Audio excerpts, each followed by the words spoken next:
하나님 잘 섬기고 주님 뜻대로 잘 살아가던 그리스도인들도 오히려 하나님 말씀대로 정직하게 사업을 했는데 사업이 망하기도 하고, 그리스도인답게 다른 사람을 배려하며 살아야 한다고 믿음으로 교육한 자식들이 학교에서 괴롭힘을 당하거나 억울한 일을 겪기도 합니다. 비교적 작은 고난 앞에서는 덜하지만 정말 정신을 차릴 수 없을 만큼 큰 충격을 안겨주는 갑작스러운 고난을 직면하게 되면 우리는 자연스럽게 그 고난의 이유에 대해 하나님께 질문을 던지게 됩니다. 하나님, 왜죠? 저에게 왜 이런 일이 일어났습니까? 단순히 그 이유에 의문을 품는 질문을 넘어서서 왜 하필 나에게 이런 일이 일어났나요? 하나님, 왜 저를 지켜주지 않으셨습니까? 이런 원망 섞인 질문도 던지게 됩니다. 큰 고난 앞에서 누구나 할 수 있는 자연스러운 반응이지요. 자신의 아픈 마음을 하나님 앞에 정직하게 털어놓는 것은 매우 중요합니다.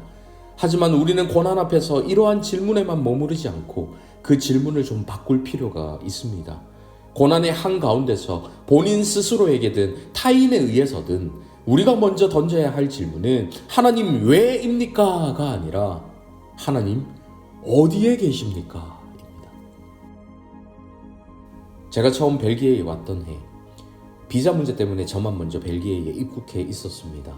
이제 조금만 있으면 몇 달간 떨어져 있던 가족을 만날 수 있겠다고 생각하며 지내던 어느 날, 늘 통화하던 시간에 아내가 연락이 안 됩니다. 느낌이 좋지 않았습니다. 한참 만에 연락을 했는데 그 당시 4살이었던 큰딸 아이가 넘어져서 팔이 부러졌다는 소식을 듣게 되었습니다. 그 소식을 듣는데 정말 문자 그대로 가슴이 찢어지듯이 아파왔습니다. 그 당시 저는 지인들을 만나고 있었는데요.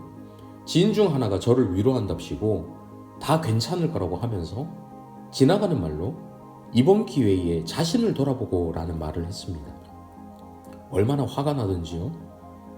뭐 자신을 돌아보라고? 4살 난 딸아이 팔 부러진 것이 나 때문이란 말인가? 그때부터는 목사인 저도 똑같았습니다. 잠시 바람 쐬고 오겠다고 밖으로 나와서 하나님 도대체 왜 이런 일이 일어납니까? 이게 저 자신을 돌아볼 문제입니까? 이런 사고를 통해 저에게 하시고 싶은 말씀이 있으신가요? 이것도 더 큰 영광을 주시기 위해 변장하고 찾아오는 축복입니까? 이런 생각을 하려고 한 것이 아니라 그냥 물밀듯이 밀려왔습니다. 물론 고난이 닥친 이유를 생각해 봐야 하는 것이 틀린 말은 아니지만 그런 생각을 할 때는 따로 있다는 생각이 들었습니다. 그리고 적어도 괴로운 마음에 고통하던 그때는 그런 생각을 할 때가 절대 아니었습니다. 왜냐하면 그런 생각을 하다 보니 그럼 차라리 제 팔을 잘라가시지, 제 다리를 부러뜨리시지 왜 저 연약한 아이의 팔을 부러뜨리셨습니까? 하는 마음이 들었던 것입니다. 원망 아니라고 하고 싶지만 솔직히 원망 맞았습니다. 감정을 주체할 수 없었습니다. 그렇게 한참 동안 제 감정을 쏟아내며 걷고 있는데 저 앞에 양우리가 보였습니다. 정말 무심히 그 앞을 지나가는데 저 멀리 우리 한가운데서 풀을 뜯던 양들이 제가 이렇게 보고 있으니까 갑자기 저를 탁 쳐다보더니 거기 있던 9마리의 양들이 모두 다 단체로 저를 향해 막 오는 겁니다.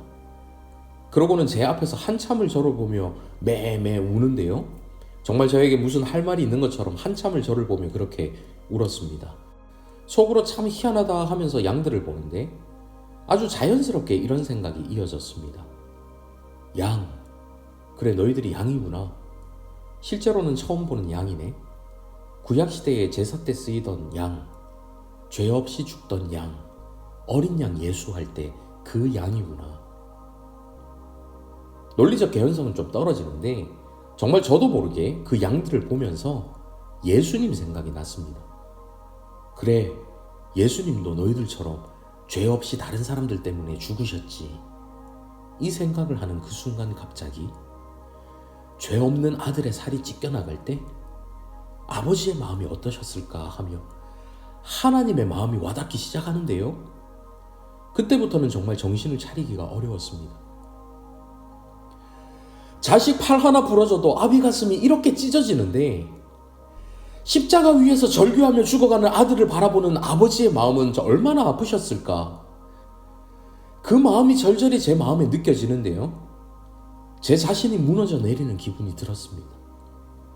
이 고난 많은 세상 가운데 그 고통받는 백성들을 홀로 두지 않으시려고 친히 그 가운데로 아들을 보내신 분, 우리보다 더 큰 고난을 당하시고는 울고 있는 하나님의 백성들 곁에서 그래, 네 고통 나도 겪어봐서 안다. 나도 아파봐서 알아. 많이 아프지? 내가 지금 울고 있는 너와 함께 있단다. 그렇게 말씀하시는 하나님을 생각하니 정말 주체할 수가 없었습니다. 하나님께서 내 마음 아신다고 하는 것이, 하나님께서 그런 나와 지금 함께 하신다고 하는 것이 얼마나 큰 위로가 되든지요. 그 후로 짜증, 분노, 원망, 걱정, 이런 마음들이 완전히 사라졌습니다. 오히려 머리 안 깨지고 팔 하나 부러진 것에 감사가 나왔습니다. 이런 걸 가지고 은혜라고 해야겠지요. 고난 가운데 우리의 질문을 바꾸길 원합니다. 하나님, 도대체 왜 이런 일이 내게 일어납니까? 묻기 이전에 하나님, 이 고난의 때에 어디에 계십니까? 먼저 질문하시기 바랍니다. 그렇게 질문하는 여러분에게 하나님께서 친히 찾아오셔서 내가 여기 있다. 내가 여기 너와 함께 있단다. 말씀해 주실 줄 믿습니다. 비록 그 순간에는 이런 고난이 왜 우리에게 닥치는지 알 수 없지만 우리의 인생을 통해 이루실 하나님의 크신 일들을 믿음으로 바라보며 어떠한 고난이 와도 담대하게 또 하루를 살아낼 수 있기를 간절히 바랍니다.